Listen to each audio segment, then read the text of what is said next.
একদম শর্টকাটে খুবই সাধারণভাবে আপনাদেরকে একটা বিরিয়ানির রেসিপি শেয়ার করছি, যেটা আমি প্যাকেট মশলা দিয়ে করে থাকি। আর এই বিরিয়ানিটার স্বাদ এত বেশি হয়, আপনারা জাস্ট একবার আমার এই নিয়মে প্যাকেট মশলায় বিরিয়ানি রান্না করে দেখবেন, অনেক বেশি স্বাদ হবে খেতে। প্রথমেই দিয়ে দিলাম সয়াবিন তেল হাফ কাপ পরিমাণে, আর তার মধ্যে দিয়ে দিব 1 কাপ পরিমাণে পেঁয়াজ কুচি। পেঁয়াজটাকে একদম চিকন করে কেটে নিয়ে বেরেস্তার মতো লাল করে ভেজে নিতে হবে। পেঁয়াজটা যখন লাল হয়ে যাবে, এখানে 1 কেজি পরিমাণে গরুর মাংস আমি দিয়ে দিচ্ছি, হাড় চর্বি সহকারে নিয়েছি। এখন এই মাংসটাকে কিছুক্ষণ এই পেঁয়াজ বেরেস্তার মধ্যে ভেজে নিতে হবে, এতে করে খুব সুন্দর একটা রং আসবে। এরপর দিয়ে দিব এখানে আমি 1 চামচ পরিমাণে লবণ, আর তার সাথে আদা রসুন বাটা দিয়ে দিব। তো আমি এখানে আদা বাটা ব্যবহার করব 2 চা চামচ, রসুন বাটা দিয়ে দিচ্ছি 2 চা চামচ পরিমাণে। আদা রসুন বাটা দেওয়ার পর কিছুক্ষণ একটু ভালোভাবে আদা রসুন বাটাকে মাংসের সাথে ভেজে নিতে হবে, এতে করে কিন্তু আদা রসুনের যে কাঁচা গন্ধ সেটা চলে যাবে। আর এদিকে দিয়ে দিলাম 1 চা চামচ পরিমাণে ধনিয়া আর জিরা বাটা। আমি ধনিয়া জিরা একসাথে বেটে রাখি, বিরিয়ানি রান্না করার সময় এই ধনিয়া জিরা বাটাটা অ্যাড করে দিই, অনেক টেস্ট হয় খেতে। ধনিয়া জিরা বাটা দেওয়ার পর কিছুক্ষণ ভেজে নিয়ে সামান্য একটু পানি দিয়ে দিলাম, নিচের দিকে লেগে আসলে সামান্য পানি দিয়ে দিবেন। আর এদিকে আমি দিয়ে দিলাম শুকনা মরিচের গুঁড়া। তো শুকনা মরিচের গুঁড়া 1.5 চা চামচ পরিমাণে দিয়েছি। আর এখন দিয়ে দিব 1 প্যাকেট বিরিয়ানির মশলা, আপনারা যে কোনো ব্র্যান্ডেরটা নিতে পারেন। তো বিরিয়ানির মশলা দেওয়ার পরে সামান্য একটু পানি দিয়ে দিচ্ছি, তা না হলে নিচের দিকে লেগে যাবে। তো পানিটা দেওয়ার পরে ভালোভাবে একটু নেড়ে চেড়ে আমি কিছুক্ষণের জন্য রান্না করে নিব। তো এই প্যাকেট বিরিয়ানি মশলার মধ্যে তো সব গোটা গরম মশলা বা বিরিয়ানি মশলাগুলো দেওয়াই থাকে, এক্সট্রা করে আর দেওয়ার দরকার নেই। তো এই মশলাটা দেওয়ার পর কিছুক্ষণ আমি মাংসটাকে ভালোভাবে একটুখানি কষিয়ে নিব।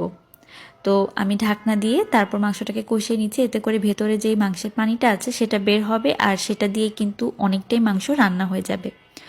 তো এখন আমি ঢাকনাটা তুলে নিলাম, ঢাকনা তুলে নিয়ে আবারও কিছুক্ষণের জন্য একটুখানি নেড়ে মিক্স করে নিব। একদম ফ্রেশ মাংস যদি হয় তাহলে তো খুব সহজেই সেদ্ধ হয়ে যাবে। এই পর্যায়ে আমি ভালো করে ফেটিয়ে রাখা টক দই দিয়ে দিচ্ছি। তো টক দই আমি এখানে প্রায় হাফ কাপের মতো ব্যবহার করেছি। টক দইটা অবশ্যই ফেটিয়ে নেবেন, আর টক দই দেওয়ার সময় চুলার আঁচ একেবারে লো করে দিবেন, তা না হলে কিন্তু এই টক দইটা ছানা কেটে যাবে। তো এবার ভালোভাবে একটুখানি আমি নেড়ে মিক্স করে নিচ্ছি। টক দইটা দেওয়ার পরে একটুখানি নেড়ে মিক্স করে নিয়ে আমি কিছুক্ষণ ঢাকনা দিয়ে রান্না করে নিয়েছি। এরপর ভালো করে কষিয়ে নিয়ে পানি দিয়ে দিলাম মাংসটা ভালো করে সেদ্ধ হওয়ার জন্য। মাংস সেদ্ধ হয়ে গেলে শেষের দিকে একটু আলু বোখারা আর কিশমিশ দিয়ে দিলাম। এখন যতটুকু ঝোল আছে একটুখানি শুকিয়ে আসলেই হবে। তো এই পর্যায়ে আমি মাংসটাকে এখন নামিয়ে নিব। আর এই যে অবশিষ্ট তেলটা বের হয়েছে, এই তেলটা দিয়ে কিন্তু আমি এখন বিরিয়ানির পোলাওটাকে রান্না করে নিব। তো এই তেলটা আমি উঠিয়ে নিয়েছি। এখন এর মধ্যে আমি 1 কেজি পরিমাণে পোলাও চাল দিয়ে দিলাম। পোলাও চাল দেওয়ার পরে ভালোভাবে কিছুক্ষণের জন্য এই তেলের মধ্যে চালটাকে একটুখানি ভেজে নিব। চালটা মোটামুটি ভেজে নেওয়া হয়ে গেলে এখানে আমি কয়েকটা কাঁচামরিচ দিয়ে দিচ্ছি। তো আমি প্রায় 7-8টা মতো কাঁচামরিচ দিয়ে আবারও ভালোভাবে এটাকে একটু নেড়ে মিক্স করে নিচ্ছি। তো এবার আমি দিয়ে দিব পানি। যেহেতু বিরিয়ানির মাংস রান্না করার সময় অনেকটাই ঝোল রয়েছে, তো এখানে আমি চালের 1.5 গুণ পরিমাণে পানি ব্যবহার করেছি। তো পানিটা দেওয়ার পরে আমি এখানে একটু স্বাদ মতো এখন লবণ দিয়ে দিচ্ছি। তো আমি প্রায় 1.5 চা চামচ লবণ ব্যবহার করেছি। আর এখন গুঁড়া দুধ দিয়ে দিব আমি প্রায় 2 টেবিল চামচ পরিমাণে। গুঁড়া দুধটা দেওয়ার পর একটু নেড়ে মিক্স করে ঢাকনা দিয়ে আমি 10 মিনিটের জন্য এটাকে রান্না করে নিব। তো পোলাওটা যখন প্রায় 70 ভাগের মতো সেদ্ধ হয়ে যাবে, একটু এপিট ওপিট উল্টে দিয়ে আবারও ঢাকনা দিয়ে আরও 10 মিনিটের জন্য রেখে দিব। তো এই ঢাকনার মধ্যে কোনো ছিদ্র থাকলে সেটাকে আপনারা একটা টিস্যুর সাহায্যে বা যে কোনো কাগজের সাহায্যে একটুখানি বন্ধ করে দিবেন, তাহলে এই পোলাও চালটা কিন্তু ফুলে উঠবে, মানে পরিমাণে দ্বিগুণ হয়ে যাবে, কাঁচা থাকবে না বা শক্ত অংশ থাকবে না ভিতরে। তো একটু নেড়ে দিলাম। এখন রান্না করে রাখা মাংসটাকে আমি দিয়ে দিচ্ছি। তো রান্না করে রাখা মাংস দিয়ে দিচ্ছি ঝোল সহকারে। আর এটা দেওয়ার পরে ঢাকনা দিয়ে আমি আরও 5 থেকে 10 মিনিটের জন্য একটুখানি রেখে দিব। 5-10 মিনিট পর ঢাকনাটা তুলে নিয়ে আমি এখন ভালো করে মাংসটাকে এই চালের সাথে মিক্স করে নিব। তো মিক্স করে নেওয়া হয়ে গেলে নিচে একটা তাওয়া দিয়ে দিবেন। আর তাওয়ার পরে এখন হাঁড়িটাকে বসিয়ে দিয়ে বিরিয়ানিটাকে দমে দিয়ে দিতে হবে। তো আমি প্রায় 30 মিনিটের মতো বিরিয়ানিটাকে দমে দিয়ে দিব।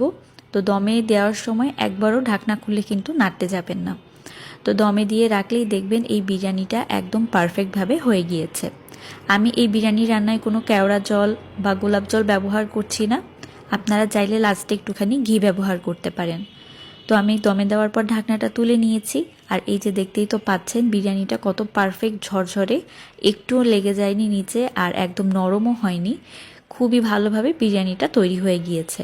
তো প্যাকেট মশলা দিয়ে সবসময় এইভাবে বিরিয়ানিটা আমি রান্না করে থাকি, আর এইভাবে বিরিয়ানিটা রান্না করলে অনেক বেশি টেস্ট হয় খেতে। আমার যখন হাতে বেশি তাড়া থাকে আমি এভাবে প্যাকেট মশলা দিয়ে বিরিয়ানিটা রান্না করি।